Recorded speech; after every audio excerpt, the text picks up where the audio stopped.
ತಾಲೂಕಲ್ಲಿ ದೇವನಹಳ್ಳಿ ತಾಲೂಕಿನಲ್ಲಿ ಭೂಮಾಫಿಯಾ ಜಾಸ್ತಿ ಆಗಿದೆ. ಏನಾಗಿದೆ, ನಮ್ಮ ದಲಿತರ ಜಮೀನುಗಳನ್ನೇ ನೋಡಿದ್ದಾರೆ. ಅವ್ರನ್ನ ಹೆಂಗೆ ನೋಡಿದ್ದಾರೆ ಅಂದರೆ ಇವರೇನು ಅವ್ರು ತಿಳುವಳಿಕೆಲ್ಲ ಏನು ಇದ್ರಲ್ಲಿ ಬುದ್ಧಿವಂತರಲ್ಲ ಅಂತ ಅಂದ್ಬಿಟ್ಟು ಸವರ್ಣೀಯರು ಏಜೆಂಟ್ಗಳು ಆ ಸರ್ವೆ ನಂಬರ್ನ ಒಂದು ಚೇಂಜ್ ಮಾಡ್ತಾರೆ. ಆ ಚೇಂಜ್ ಮಾಡ್ತಲ್ಲ ನಮ್ಮ ಪಾಣಿ ಹಿಂಗೆ ಆಗೋಯ್ತು ಅಂತ ಅಂದ್ಬಿಟ್ಟು ತಹಸೀಲ್ದಾರ್ಗೆ ಹೋದರೆ ತಹಸೀಲ್ದಾರ್ ಎ ಸಿ ಹತ್ರ ಕೇಸ್ ಹಾಕ್ಕೊಳ್ರಿ ಅಂತಾರೆ. ತಹಸೀಲ್ದಾರ್ ಹತ್ರ ಎ ಸಿ ಹತ್ರ ಕೇಸ್ ಹಾಕ್ಕೊಡಕ್ಕೆ ಹೋದರೆ ಎ ಸಿ ಅವ್ರು ಏನು ಹೇಳ್ತಾರೆ, ಕೇಸ್ ನಡೆಸ್ತಾರೆ. ಅವರು ಸವರ್ಣೀಯರು ಏನು ದುಡ್ಡು ಇರ್ತದೆ, ದುಡ್ಡು ಕೊಟ್ಬಿಡ್ತಾರೆ. ದುಡ್ಡು ಕೊಟ್ಬಿಟ್ಟು ಅವ್ರ ಪರವಾಗಿ ಆರ್ಡ್ರ್ ಮಾಡಿಸ್ಕೊಳ್ತಾರೆ. ಆರ್ಡ್ರ್ ಮಾಡಿಸಿದ 3 ದಿವಸಕ್ಕೆ ರಿಜಿಸ್ಟ್ರೇಷನ್ ಹೊಡೆದ್ಬಿಡ್ತಾರೆ ಬೇರೆಯವ್ರಿಗೆ. 3 ದಿವಸಕ್ಕೆ ರಿಜಿಸ್ಟ್ರೇಷನ್ ಹೊಡೆದ್ಬಿಡ್ತಾರೆ. ಇದು 1.5 ಕೋಟಿ 2 ಕೋಟಿ ರೂಪಾಯಿ ಆಸ್ತಿ. ಅವ್ರು ತೊಗೊಳೋದೆಷ್ಟು 1 ಕೋಟಿಗೆ ತೊಗೊಂಡು ವ್ಯವಸ್ಥೆ ಮಾಡಿಬಿಡ್ತಾರೆ. ಇನ್ನು 50 ಲಕ್ಷನ ಅಧಿಕಾರಿಗಳಿಗೆ ಹಂಚಿಬಿಡ್ತಾರೆ.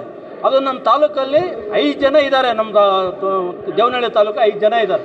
ಈ ಥರ ಭೂಮಾಫಿಯನ್ನ ಸೃಷ್ಟಿ ಮಾಡೋದು, ಮಾಡಿಸೋದು ಭಾಗಗಳು ಇವರು ಸೇರೋದೆಲ್ಲಿ 20 ಕಪ್ಪು ಇದೆಯಲ್ಲ ಎಲ್ಲೋ ಕೊಡಗೇಳೆಲ್ಲ ಅಲ್ಲ, ಇದು ಬೆಂಗಳೂರು ಇದೆಯಲ್ಲ, ಅಲ್ಲಿ ಸೇರೋದು, ಪಾರ್ಕಲ್ಲಿ ಸೇರೋದು ಇವರೆಲ್ಲ. ನೋಡ್ರಿ ಅದು ಮಾಡ್ರಿ ಅಂತಾರೆ. ಅವ್ರು ಹೇಳ್ತಾರೆ, ನಾನು ಬಂದುಬಿಟ್ಟ ಮೇಲೆ ಹೇಳ್ತಾರೆ, ಸರ್ ಅದು ಒಳ್ಳೆ ಜಾಗ ಸರ್, ಅಲ್ಲಿ ಒಂದು ಕುಂಟೆ 25 ಲಕ್ಷ 30 ಲಕ್ಷ ಓದ್ತದೆ ಸರ್, ಅದು ಹೆಂಗೆ ಸರ್ ಮಾಡೋಕ್ಕಾಗ್ತದೆ ಅಂದರೆ, ನನ್ನ ಜಾಗ ನಂದು 50 ಲಕ್ಷ ಹೋದ್ರೆ ಇವ್ರಿಗೆ ಲಾಭವಾ? ಆವಾಗ ಹೇಳಿ ಮಾಡ್ತಾರೆ. ಅವತ್ತು ಟಾರ್ಗೆಟ್ ಏನು ಅವ್ರು ಕೇಳ್ತಾರೆ ತಾಲೂಕು ಆಫೀಸಲ್ಲಿ, ಏನು ರೀ ಕುಂಟೆ 30 ಲಕ್ಷ 40 ಲಕ್ಷ ಹೋದಾಗ ನಮ್ಗೊಂದು 10,000 ರೂಪಾಯಿ ಕೊಡೋಕ್ಕಾಗಲ್ಲನ್ರಿ ನಿಮಗೆ ಅಂತಾರೆ. ನಾನು ಕೂಲಿ ಮಾಡೋಣ ಇಲ್ಲಿಂದ ಕೊಡೋಕೆ ಸಾಹೇಬ್ರೆ ಹೇಳಿದ್ದಾರೆ.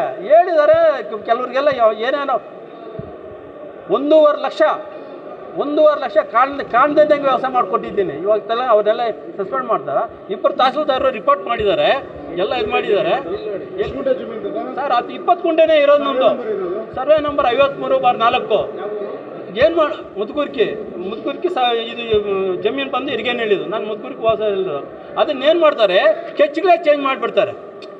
ಒಬ್ಬ ತಹಸೀಲ್ದಾರು ಒಬ್ಬರು ಬರ್ತಾರೆ, ಕೆಚ್ಚುಗಳು ಚೇಂಜ್ ಮಾಡಿ ಈ ಥರ ಇಸುಗಳು ಚೇಂಜ್ ಮಾಡ್ತಾರೆ. ಇಸುಗಳು ಚೇಂಜ್ ಮಾಡಿ ನಾನು ಹೈವೇ ರೋಡ್ಗೆ ಇರ್ತೀನಿ, ನಂದು ತಗೊಂಬಂದು ಲಾಸ್ಟ್ಗೆ ಆಗಿಬಿಡ್ತಾರೆ. ನಿಂದು ಲಾಸ್ಟ್ ಆಗಿದೆ, ದಾರಿ ಇಲ್ಲ ಏನಿಲ್ಲ, ಅಲ್ಲೇ ಒಂದು 4 ಕಲ್ಲುಗಳು ಇಟ್ಬಿಟ್ಟು ಇದು ಮಾಡ್ತಾರೆ. ಈ ಥರ ಮಾಡಿ ನಮ್ಮ ದಲಿತರಿಗೆ ಜಾಸ್ತಿ ಅನ್ಯಾಯ ಆಗ್ತಾ ಇದೆ. ಯಾವಾಗ ಆಗ್ತಾ ಇದೆ, ನಾನು ಇದು ಮಾಡಿಸ್ಕೊಂಡು ಹೋಗ್ತಾ ಇಲ್ಲ. ಯಾವತ್ತು ನಮ್ಮ ಇವ್ರು ಬಂದಿದ್ರೆ, ನಮ್ಮ ಕೆ ಎಚ್ ಪಿನಪ್ಪ ಅವ್ರು ಬಂದವರೇ, ನಮಗೆಲ್ಲ ರಕ್ಷಣೆ ಸಿಗ್ತದೆ, ನಾವು ಮಾದಿಗ ಜನಾಂಗ ನಮ್ಗೆ ಅನುಕೂಲಗಳಾಗ್ತವೆ ಅಂತ ನಾವು ಅಂದ್ಕೊಂಡಿದ್ದೀವಿ. ದಯವಿಟ್ಟು ನಾವು ಜಾಸ್ತಿ ಸಚಿವರು ಕೊಟ್ಟಿದ್ದಾರೆ, ಮಾಡಿಕೊಡ್ತೀವಿ ಅಂತ ನೋಡೋಣ ಏನು ಹೇಳ್ತಾರೋ ನೋಡಿ. ಒಳಗಡೆ ನಾನು ವಿಷಯದ ಬಾಟ್ಲು ತೊಗೊಂಡು ಇವತ್ತೇನು ಜಯಂತಿಗಳು ಮಾಡ್ತಾರೆ, ಅವತ್ತು ನಮ್ಮ ಫ್ಯಾಮಿಲಿನಲ್ಲಿ 8 ಜನ ಇದ್ದೀವಿ. 8 ಜನನೂ ಕುಡಿತಾ ಇದ್ವಿ. 8 ಜನ ಅವತ್ತು ಜಯಂತಿಗಳಾಗ್ತಾ ಇರಲ್ಲ. ಅಲ್ಲಿ ಸಾವಿನ ಇನುಗಳು ನೋಡಬೇಕಾಯ್ತು. ಆ ಥರ ಪ್ರಿಪೇರ್ ಮಾಡಿ ಬಂದುಬಿಟ್ಟಿದ್ದೀನಿ ಆಗಿದ್ದೆ. ಅದು ಸಾಹೇಬ್ರನ್ನ ಮಾಡೋಣ ಅಂತ ಹೇಳಿದ್ದಾರೆ, ನೋಡೋಣ ವ್ಯವಸ್ಥೆ ಮಾಡಿ ಇದೊಂದು ಸತಿ ಅವಕಾಶ ಕೊಡೋಣ ಅಂತ ವ್ಯವಸ್ಥೆ ಮಾಡಿ. 5 ಜನ ಅಧಿಕಾರಿಗಳು, ಏಜೆಂಟ್ಗಳು 4 ಜನ ಅವರೇ. ಗೊತ್ತಿದೆ, ಇನ್ನೂ ಬೇಡ, ಇದಾಗ್ತಿದ್ರೆ ಹೇಳ್ತೀನಿ ನಾನು. ನಮ್ಮ ಹೆಸರು ಆಂಜನಪ್ಪ ಅಂತ, ಮುದುಗುರ್ಕಿ.